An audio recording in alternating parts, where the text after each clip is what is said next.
வணக்கங்க. நான் உங்கள் செல்வம் அஸ்ட்ராலஜர், ஜெமினி ஸ்கூல் ஆஃப் அஸ்ட்ராலஜிக்காக.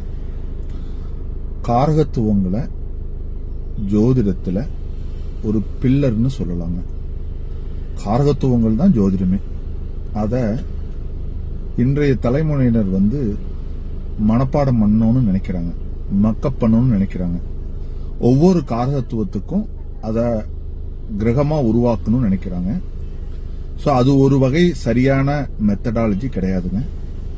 காரகத்துவத்தை அடிப்படைய புரிஞ்சுக்கிட்டா நீங்க இப்ப இன்னும் நூற்றாண்டுகள் கழிச்சு வரக்கூடிய ஒரு பொருளுக்கான காரகத்துவத்தை உங்களால நீங்களே உருவாக்கிக்க முடியுங்க.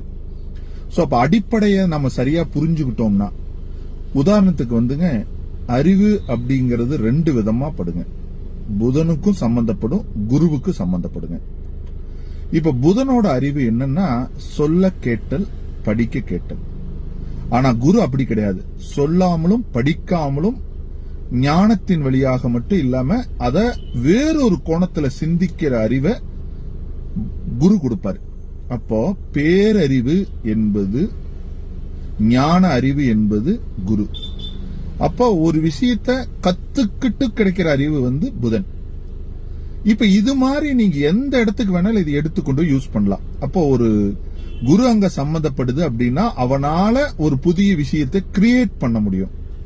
புதன்னா அவன் கத்துக்கிட்டு தான் கிரியேட் பண்ண முடியும். இந்த ரெண்டு வித்தியாசம் இருக்குங்க. நீங்க புதன் படித்த அறிவாளி, குரு படித்தாலும் படிக்காவிட்டாலும் அவன் அறிவாளியாக திகழக்கூடிய அமைப்பு இருக்குங்க.